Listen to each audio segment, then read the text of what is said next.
Hello everybody and welcome to the United Stand. I'm Mark Goldbridge with your latest Manchester United news. We are going to be talking about the sale. We're also going to be talking about this bid that has gone in from Manchester United for Mason Mount, and also we'll be talking about Scott McTominay, another player like Harry Maguire this morning who is reluctant to leave Manchester United. But let's fly straight into the sale news.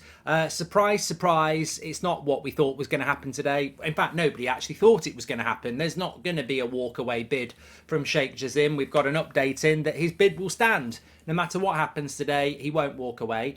But Ineos, i.e. Sir Jim Ratcliffe, are now apparently becoming very frustrated with what is going on. So let's give you the update. This is coming in from The Guardian, basically saying that Sheikh Jassim, a final bid of no more than 6 billion for Manchester United, will remain live even if the Glazers fail to respond to it by the Friday deadline. The banker and his advisors have become frustrated by a process that began when United's American owners put the club for sale in November, and that has led to them making 5 separate offers. There was talk of a deadline and that he would walk away. However, that has emerged that that would not be the case. There are some there that would suggest that this was a bit of an ultimatum because they felt that Sir Jim was moving ahead. However, Radcliffe, the Ineos owner who wants to acquire about 51% of United and potentially leave one or more of the Glazers still at the club, Ineos has been in talks with Glazers over the structure of such a deal agreement, but it is understood the company does not believe a deal is imminent. That's Ineos do not believe a deal is imminent. So look, more drama, more delay, more nonsense. Ultimately, there's also stories that Ineos are becoming quite frustrated, but they are potentially being played, which would be coupled up with what Sheikh Jassim and Qatar think is happening. Because, wake up and smell the coffee. You are both being played here, 100%. Why would you think you're not being played?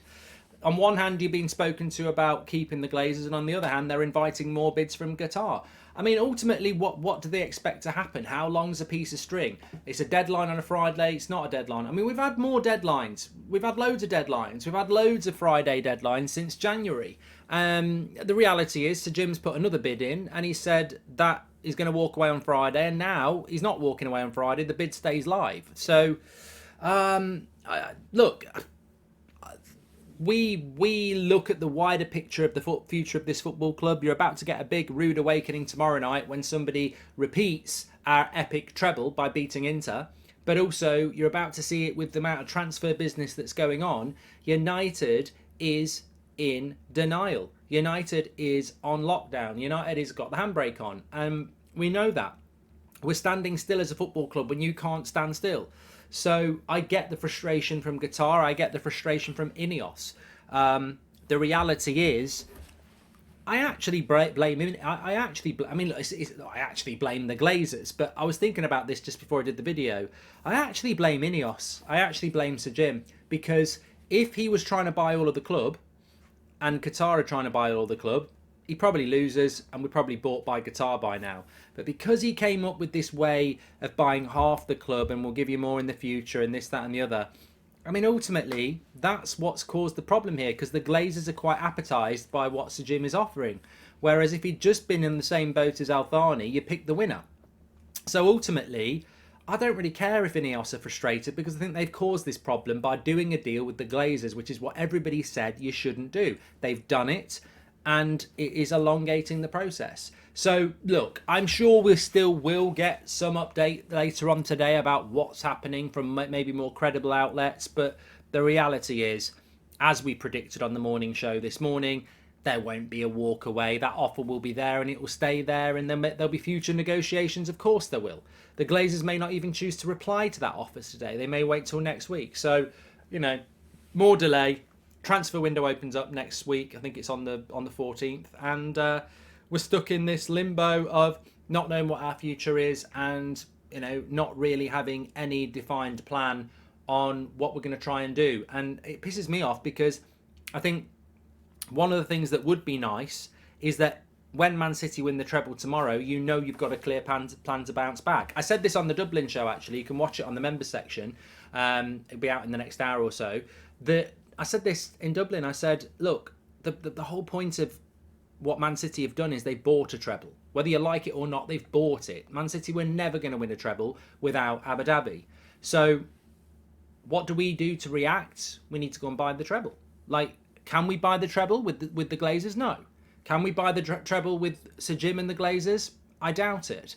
So if we want to respond to somebody taking our treble, then we need to buy it back. It's just the way it is. It's not nice. I think there's way more credibility to what we did, but Man City have bought it. You know, whether you agree with how they've bought it or whether you think it's wrong or right, it doesn't really matter. They've bought the treble. They've bought our treble. What are we going to do? It's not like we can't buy it. We need somebody to buy the club who can buy that treble back.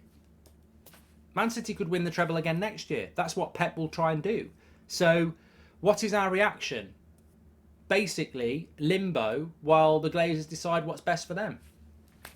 Get your comments in below. Anyway, let's have a look at this. What's this going on here? No, that's absolutely fine. Don't know what's going on there. Let me talk to you about Mason Mount. Just want to talk to you about this. So there is talk that United will be bidding for Mason Mount. I can tell you that bid is basically going to go in from Manchester United. It may well have gone in already, and the bid will go in for no more than 55 million. The first bid from Man United will be 55 max. They may even go in with 50. Obviously, Chelsea wants a lot more than that. I was told that Chelsea realistically might take 55 with 10 add-on.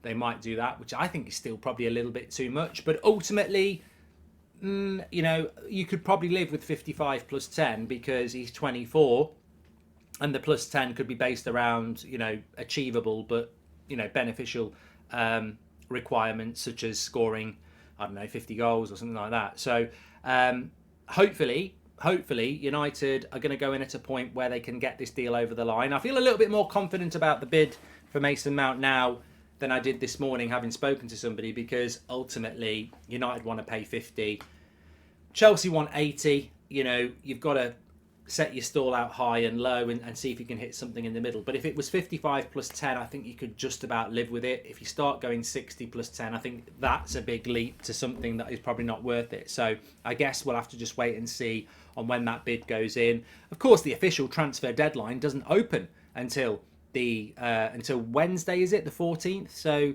look, I mean, how much Liverpool have bought McAllister. I don't even know what these official transfer deadlines are all about, really, because Bellingham's going to Real Madrid. Don't get lost on we can't do anything before the 14th of June. We needed to do something before the 14th of June, and we definitely can do something before the 14th of June.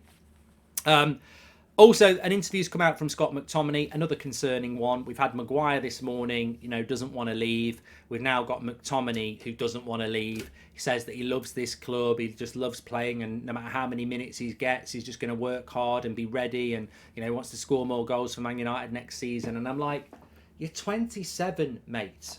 You're going to be 27 this next season. You're not a first-team player. You're basically Harry Maguire of the midfield. You are not a first or second choice midfielder. You are 27, you play for Scotland. Teams want you where you'll play first team football. Why are you hanging around for Manchester United? And don't come back with oh, he's just a Manchester United lad through and through. So was Nicky Butt. He still left to go to Newcastle. So was Phil Neville. He still left to go to Everton. Like, you know, I don't think that's a noble thing. Oh, I'm a Man United lad through and through, so I don't want to leave. Like, go and...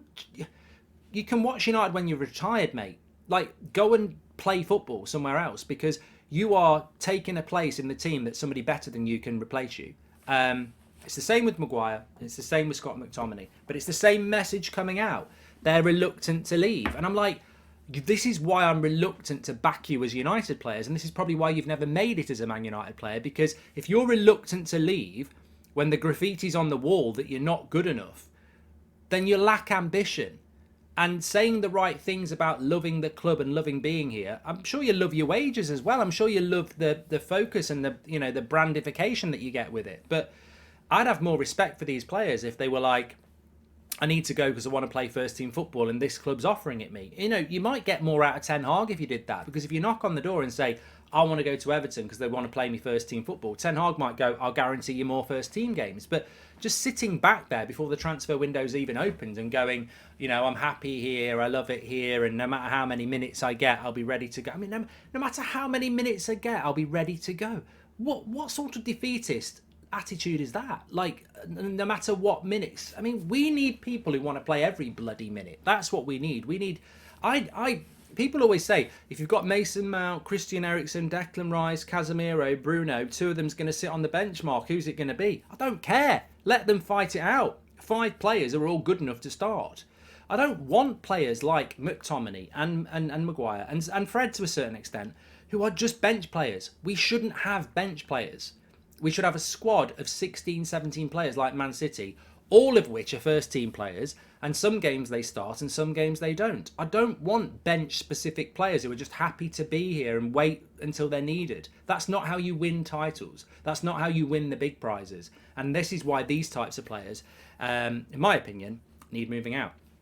Anyway, that's just a quick update at this lunchtime. Make sure you smash a like on the video and subscribe. And don't forget, if you're a member, the Dublin Tour Show Part 1 is coming up for you this afternoon. So keep checking the homepage and the community tab. I want to get it up by 3 o'clock. Thanks for watching. I'll speak to you in a bit. And don't forget, 8 o'clock show tonight live, unless something else happens before.